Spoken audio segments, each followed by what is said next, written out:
Hi hello welcome back to Kavya Sagar YouTube channel. ನಾನು ನಿಮ್ಮ ಕಾವ್ಯ.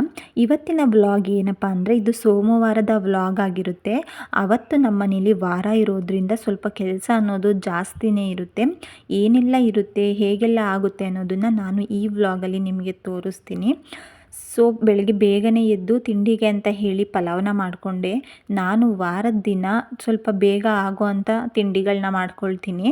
So ಹಾಗಾಗಿ ಪಲಾವ್ನ ಮಾಡ್ಕೊಂಡಿದ್ದೆ. ನಮ್ಮನೆಯವರು ಹಿಂದಿನ ದಿನ ತರಕಾರಿ ತಂದಿದ್ದರು. ಸೊ ಹಾಗಾಗಿ ಎಲ್ಲ ತರಕಾರಿ ರ್ಯಾಕಲ್ಲಿ ಹಾಕಿ ಜೋಡಿಸ್ಕೊಳ್ತಾ ಇದ್ದೀನಿ. ಸೊ ಒಂದು ಕೆಲಸ ಮಾಡೋಣ ಅಂತ ಹೋದರೆ ಅದ್ರ ಹಿಂದ್ಗಡೆ ಇನ್ನೂ 4-5 ಕೆಲಸಗಳು ಉಳ್ಕೊಂಡೇ ಬಿಡ್ತವೆ. ಅದನ್ನೆಲ್ಲ ಮಾಡಿ ಮುಗಿಸೋದ್ರೊಳಗಡೆ ಟೈಮ್ ಆಗೇ ಹೋಗುತ್ತೆ. ತರಕಾರಿನೆಲ್ಲ ಜೋಡಿಸ್ಕೊಂಡು ರ್ಯಾಕರ್ ಇಡೋ ಜಾಗ, ಹಾಗೆ ಅಕ್ಕಿ ಹಸಿಟ್ಟು ರಾಗಿ ಹಸಿಟ್ಟು ಇಡೋ ಜಾಗದಲ್ಲಿ ತೆಗಿಬೇಕಾದ್ರೆ ಸ್ವಲ್ಪ ಎಲ್ಲ ಹಿಟ್ಟೆಲ್ಲ ಚೆಲ್ಲಿ ಹೋಗಿತ್ತು. ಅದನ್ನೆಲ್ಲ ತೆಗೆದು ನೀಟಾಗಿ ಕ್ಲೀನ್ ಮಾಡ್ಕೊಳ್ತಾ ಇದ್ದೀನಿ. ಎಲ್ಲದನ್ನು ವಾರ ಅಂದಮೇಲೆ ಇಡೀ ಮನೆಯೇ ಕ್ಲೀನ್ ಮಾಡಬೇಕಾಗುತ್ತೆ. ಸೋಮವಾರ ಮತ್ತು ಗುರುವಾರ 2 ವಾರಗಳನ್ನ ನಾನು ಮಾಡ್ತೀನಿ. ಆ 2 ವಾರನೂ ಸಹ ತುಂಬಾ ಕೆಲಸ ಇರುತ್ತೆ. ಸೊ ಇವತ್ತು ನಾನು ಪೂಜೆ ಮಾಡೋ ಹಾಗಿರಲಿಲ್ಲ. ಹಾಗಾಗಿ ಪೂಜೆನ ನನ್ನ ಹಸ್ಬೆಂಡ್ ಮಾಡ್ತಿದ್ದಾರೆ. ಹಾಗಾಗಿ ಅದೊಂದು ಕೆಲಸ ನನಗಿಲ್ಲ. ಅದಕ್ಕೋಸ್ಕರ ಇಡೀ ಮನೆನ ನೀಟಾಗಿ ನಾನೇ ಕ್ಲೀನ್ ಮಾಡಿಕೊಡ್ತಾ ಇದ್ದೀನಿ. ಅವರು ಹಿಂದಿನ ದಿನ ಹೂ ತಂದಿರಲಿಲ್ಲ. ಹಾಗಾಗಿ ನಾನು ಹೋಗಿ ಹೂ ತರ್ತೀನಿ ಅಂತ ಹೋಗಿದ್ರು. ಅವ್ರು ಬರೋದ್ರೊಳಗಡೆ ಮನೆಯೆಲ್ಲ ಕ್ಲೀನ್ ಮಾಡಿ ಮನೆಯೆಲ್ಲ ಒರೆಸ್ಕೊಟ್ಬಿಡೋಣ ಅಂತ ಹೇಳಿ ಬೇಗ ಬೇಗ ಕೆಲಸನ ಮುಗಿಸ್ಕೊಳ್ತಾ ಇದ್ದೀನಿ. ಈ ನಡುವೆಯಂತೂ ಬೆಳಗ್ಗೆ 9 ಗಂಟೆಗೇ ತುಂಬ ಬಿಸಿಲಿರುತ್ತೆ. ಆ ಬಿಸಿಲಿಗೆ ಮನೆ ಒಳಗಡೆ ಇದ್ದರೂ ಕೂಡ ತುಂಬ ಸೆಕೆ ಆಗ್ತಾ ಇರುತ್ತೆ. ಹಾಗೆ ಸ್ವಲ್ಪ ಸುಸ್ತು ಕೂಡ ಆಗ್ತಾ ಇರುತ್ತೆ. ಸೊ ನಾನು ಈ ಸಲ ಊರಿಂದ ಬರಬೇಕಾದ್ರೆ ಅತ್ತೆ ತುಪ್ಪನ ಕೊಟ್ಟು ಕಳಿಸಿದ್ರು. ತುಂಬ ಚೆನ್ನಾಗಿ ಕಾಸಿ ಬೆಣ್ಣೆನ ತೊಗೊಂಡು ಕಾಸಿ ಕೊಟ್ಟು ಕಳಿಸಿದ್ರು. ಅರ್ಧ ಬಾಟ್ಲಿ ಕೊಟ್ಟು ಕಳಿಸಿದ್ರು. ಆಲ್ರೆಡಿ ಕಾಲು ಭಾಗ ಖಾಲಿನೇ ಆಗಿದೆ. ನಾವು ಇಲ್ಲಿ ಅಂಗಡಿಲಿ ದುಡ್ಡು ಕೊಟ್ಟು ತರೋದು ತುಪ್ಪನ ಸ್ವಲ್ಪ ಕಡಿಮೆ. ಊರಿಗೆ ಹೋದಾಗ ಬೆಣ್ಣೆನ ತೊಗೊಂಡು ಅತ್ತೆ ಕೈಲೇನೆ ನೀಟಾಗಿ ಕಾಸ್ಕೊಂಡು ಬಾಕ್ಸಿಗೆ ಹಾಕ್ಕೊಂಡು ಬರ್ತೀನಿ. ಅದೇನೇ ನನಗೆ ಮತ್ತೆ ಊರಿಗೆ ಹೋಗೋವರೆಗೂ ಕೂಡ ಆಗುತ್ತೆ. ಇಲ್ಲಿ ಪಲಾವ್ನ ನಾನು ಬೆಳಗ್ಗೆ ಎದ್ದ ತಕ್ಷಣವೇ ರೆಡಿ ಮಾಡಿದ್ದೆ. ಅದನ್ನು ಒಂದ್ಸಲ ಕೈ ಆಡಿ ಮಿಕ್ಸ್ ಮಾಡಿ ನೀಟಾಗಿ ಮತ್ತೆ ಕುಕ್ಕರ್ ಮುಸ್ಕನ್ನ ಹಾಕಿಬಿಟ್ಟು ಇಡ್ತಾ ಇದ್ದೀನಿ. ವಾರದ ದಿನ ನಾನು ಸ್ವಲ್ಪ ಈಸಿ ಆಗೋ ಅಂಥ ತಿಂಡಿಗಳನ್ನ ಮಾಡ್ಕೊಳ್ತೀನಿ. ಈ ಕಡೆ ಒಲೆ ಮೇಲೆ ಇಟ್ಬಿಟ್ಟು ಬೇರೆ ಕೆಲಸಗಳನ್ನ ಮಾಡ್ಕೋಬೇಕು, ಆ ಥರ ಟಿಫನ್ನ ಮಾಡ್ಕೊಳ್ತೀನಿ. ಇವತ್ತು ಕೂಡ ಹಾಗೆ ಪಲಾವ್ನ ಮಾಡ್ಕೊಂಡಿದ್ದೆ. ಬೇರೆ ಅಡುಗೆನ ಮಾಡೋಕ್ಕೋದ್ರೆ ತುಂಬಾ ಲೇಟಾಗಿ ಹೋಗುತ್ತೆ. ನಾವು ಅಂದ್ಕೊಂಡಿರೋ ಟೈಮ್ಗೆ ಆಗೋದೇ ಇಲ್ಲ. ಹಾಗಾಗಿ ಪಲಾವು, ಟೊಮೊಟೊ ಬಾತ್ ಅಥವಾ ವಾಂಗಿಬಾತ್ ಈ ಥರದ ತಿಂಡಿಗಳನ್ನ ಬೆಳಗ್ಗೆ ಹೊತ್ತು ಮಾಡ್ಕೊಳ್ತೀನಿ. ಸೊ ಅದನ್ನೆಲ್ಲ ಮುಗಿಸಿ ಅಡುಗೆ ಮನೆಯನ್ನೆಲ್ಲ ಕ್ಲೀನ್ ಮಾಡಿದ್ದೆ. ಅಷ್ಟರೊಳಗಡೆ ನಮ್ಮ ಮನೆಯವರು ಕೂಡ ಬಂದರು. ನಮ್ಮ ಮನೆಯವರು ಹೂ ತಂದಿಟ್ಟು ನಾನು ಸ್ನಾನಕ್ಕೆ ಹೋಗ್ತೀನಿ ಅಂತ ಹೇಳಿ ಹೋದರು. ಅವರು ಸ್ನಾನ ಮಾಡ್ಕೊಂಡು ಬರೋದ್ರೊಳಗಡೆ ನಾನು ಮನೆಯನ್ನೆಲ್ಲ ನೀಟಾಗಿ ಒರೆಸಿ ಫ್ಯಾನ್ ಹಾಕಿಬಿಟ್ಟಿದ್ದೆ. ಯಾಕೆಂದರೆ ಅವ್ರು ಬರಬೇಕಾದ್ರೆ ನೀರಿನ ಕಾಲಲ್ಲಿ ಬರ್ತಾರೆ, ಮತ್ತು ಮನೆ ಇನ್ನೂ ತುಂಬ ಗಲೀಜಾಗುತ್ತೆ ಅಂತ ಹೇಳಿ ನೀಟಾಗಿ ಫ್ಯಾನ್ ಹಾಕಿ ಆರಿಸಿ ಮ್ಯಾಟೆಲ್ಲ ಹಾಕ್ಕೊಟ್ಟೆ. ನಾನು ಹುಷಾರಿಲ್ದಿರೋ ಕಾರಣ ತುಂಬ ದಿನಗಳಿಂದ ಮನೆ ಆಚೆ ಕ್ಲೀನೇ ಮಾಡಿರಲಿಲ್ಲ. ತುಳಸಿ ಕಟ್ಟೆನೆಲ್ಲ ತೆಗೆದು, ಹಾಗಾಗಿ ಸ್ವಲ್ಪ ಡೀಪಾಗೆ ಕ್ಲೀನ್ ಮಾಡೋಣ ಅಂತ ಹೇಳಿ ಎಲ್ಲದನ್ನು ತೆಗೆದು ಶೂ ರ್ಯಾಕು, ಸ್ಲಿಪ್ಪರ್ ರ್ಯಾಕ್ನೆಲ್ಲ ತೆಗೆದು ನೀಟಾಗಿ ಜೋಡಿಸ್ಕೊಂಡು ಒಂದು ಸ್ವಲ್ಪ ನಿರ್ಮಾ ಪೌಡರ್ ಯೂಸ್ ಮಾಡಿ ನೀಟಾಗಿ ವಾಶ್ ಮಾಡಿಕೊಂಡೆ. ನಾನು ಮನೆ ಮುಂದೆ ಕೂಡ ರಂಗೋಲಿ ಬಿಟ್ಟು ತುಂಬಾ ದಿನ ಆಗಿತ್ತು. ನನಗೆ ಸ್ವಲ್ಪ ಹಿಂಸೆ ಆಗ್ತಾಯಿತ್ತು. ಬಟ್ ಈ ಥರ ರಂಗೋಲಿ ಬಿಟ್ಟರೆ ಏನೋ ಒಂಥರ ಪಾಸಿಟಿವ್ ವೈಬ್ ಇರುತ್ತೆ ಮನೇಲಿ. ಸೊ ನಮ್ಮ ಮನೆಯವ್ರನ್ನ ಪೂಜೆ ಮಾಡೋದಕ್ಕೆ ಬಿಟ್ಟು ನಾನು ಎಲ್ಲ ಕೆಲಸನೂ ಮುಗಿಸ್ಕೊಂಡೆ. ಅವರು ಕೂಡ ತುಂಬ ಚೆನ್ನಾಗಿ ಪೂಜೆ ಮಾಡಿದರು. ನನಗಂತೂ ಬೆಳಗ್ಗೆನೇ ಪೂಜೆನ ಮುಗಿಸ್ಕೊಂಡ್ರೆ ಆ ದಿನ ಎಲ್ಲ ತುಂಬಾ ಚೆನ್ನಾಗಿ ಹೋಗುತ್ತೆ. ಒಂಥರ ಆ ವೈಬೇ ಒಂಥರ ಚೆನ್ನಾಗಿರುತ್ತೆ. ನಾನು ಯಾವಾಗಲೂ ಬೆಳಗ್ಗೆ ಟೈಮೇ ಪೂಜೆ ಮಾಡ್ಕೊಳ್ಳೋದು. ಸಂಜೆ ಮಾಡ್ಕೊಳ್ಳೋಣ, ಆಮೇಲೆ ಮಾಡ್ಕೊಳ್ಳೋಣ ಅದೆಲ್ಲ ಇಲ್ಲ.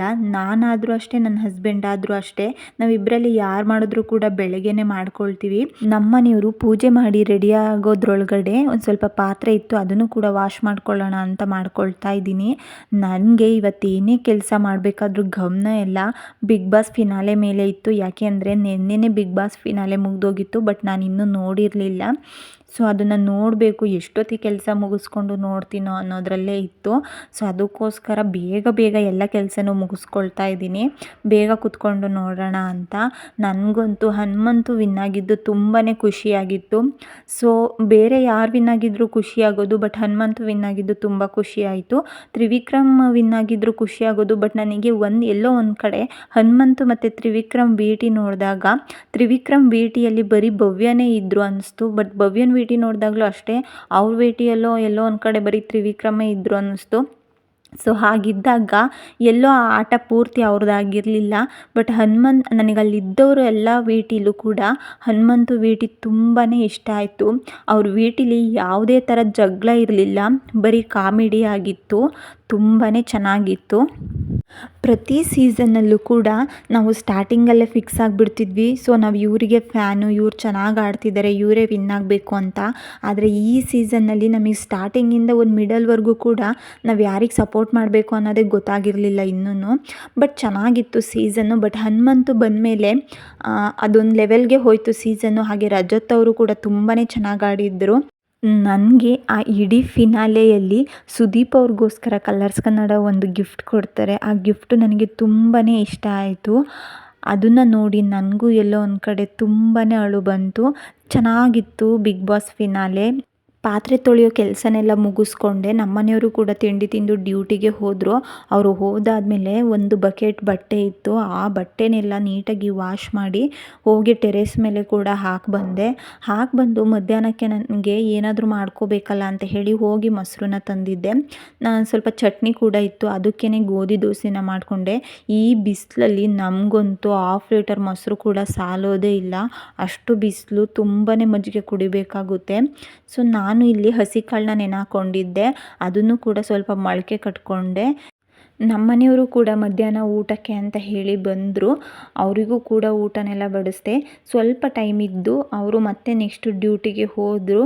ಅದಾದಮೇಲೆ ಸಂಜೆ ಯಾಕೋ ಗೊತ್ತಿಲ್ಲ ಸ್ವಲ್ಪ ತಲೆನೋವು. ನನಗೆ ಇತ್ತೀಚೆಗೆ ಸ್ವಲ್ಪ ಜಾಸ್ತಿನೇ ಮೈಗ್ರೇನ್ ಕಾಣಿಸ್ಕೊಳ್ತಾ ಇದೆ, ಪದೇ ಪದೇ ಕಾಣಿಸ್ಕೊಳ್ತಾನೆ ಇರುತ್ತೆ. ಸ್ವಲ್ಪ ಟೀ ಕುಡಿದ್ರೆ ಸ್ವಲ್ಪ ಕಂಟ್ರೋಲ್ ಆಗುತ್ತೇನೋ ಅಂತ ಹೇಳಿ ಟೀ ಕೂಡ ಮಾಡ್ಕೊಂಡು ಕುಡಿದೆ. ಸೊ ಇನ್ನು ಸಂಜೆ ಊಟಕ್ಕೆ ಇಲ್ಲಿ ಮೊಳಕೆ ಹುಳಿಕಾಳು ಮತ್ತು ಮುಳ್ಗಾಯಿ ಆಲೂಗೆಡ್ಡೆನ ಹಾಕಿ ಸಾಂಬಾರು ಮಾಡ್ಕೊಳ್ತಾ ಇದ್ದೀನಿ. ಅಡುಗೆನೆಲ್ಲ ಮುಗಿಸಿ ನಮ್ಮನೆಯವ್ರು ಕೂಡ ಬಂದಿದ್ದರು. ಅವ್ರ ಜೊತೆ ಸ್ವಲ್ಪ ಟೈಮ್ನ ಸ್ಪೆಂಡ್ ಮಾಡಿ ಊಟನೆಲ್ಲ ಮುಗಿಸ್ಕೊಂಡು ಇನ್ನೇನು ಇದ್ದೇ ಇರುತ್ತಲ್ಲ ಅಡುಗೆ ಮನೆಯೆಲ್ಲ ಮತ್ತೆ ಕ್ಲೀನ್ ಮಾಡ್ಕೊಳ್ಳೋದು. ನೈಟ್ ಏನಾದರೂ ಕ್ಲೀನ್ ಮಾಡ್ಕೊಳ್ಳಿಲ್ಲ ಅಂದರೆ ತಿರ್ಗಾ ಬೆಳಗ್ಗೆ ಇನ್ನೂ ಕೆಲಸ ಜಾಸ್ತಿ ಆಗೋಗುತ್ತೆ. ಆವಾಗ ಒದ್ದಾಡೋದಕ್ಕಿಂತ ಇವಾಗಲೇ ಎಲ್ಲದನ್ನು ಮಾಡ್ಕೊಳ್ಳೋದೇ ಬೆಟರ್ ಅನಿಸುತ್ತೆ. ಸೊ ಎಷ್ಟೆಲ್ಲ ಪಾತ್ರೆ ಇತ್ತು ಆ ಪಾತ್ರೆನೆಲ್ಲ ಸಾಂಬಾರನ್ನ ಊಟ ಎಲ್ಲ ಆದಮೇಲೆ ಇನ್ನೊಂದು ಸಲ ಕುದಿಸ್ಕೊಳ್ತಾ ಇದ್ದೀನಿ. ಯಾಕೆಂದರೆ ಬಿಸಿಲು ಮತ್ತು ಸೆಕೆ ಜಾಸ್ತಿ ಇರೋದ್ರಿಂದ ಒಂದು ಸಲ ಸೌಟ್ ಹಾಕಿರ್ತೀವಿ, ಅದರಿಂದ ಬೇಗನೆ ಸಾಂಬಾರು ಹೋಗಿರುತ್ತೆ. ಅದಕ್ಕೋಸ್ಕರ ಕುದಿಸ್ಕೊಂಡು ಅಡುಗೆ ಮನೇನ ನೀಟಾಗಿ ಕ್ಲೀನ್ ಮಾಡಿಕೊಂಡು ಸೊ ನಾನು ಕೂಡ ಹೋಗಿ ಮಲ್ಕೊಂಡೆ. ಇದಿಷ್ಟು ನನ್ನ ಇವತ್ತಿನ ವ್ಲಾಗ್ ಆಗಿತ್ತು. ಈ ವ್ಲಾಗ್ ನಿಮಗೆ ಇಷ್ಟ ಆಗಿದ್ದರೆ ಲೈಕ್ ಮಾಡಿ, ಕಮೆಂಟ್ ಮಾಡಿ, ಹಾಗೆ ನನ್ನ ಈ ಪೇಜ್ನ ಸಬ್ಸ್ಕ್ರೈಬ್ ಮಾಡ್ಕೊಳ್ಳಿ. Thank you all, lots of love.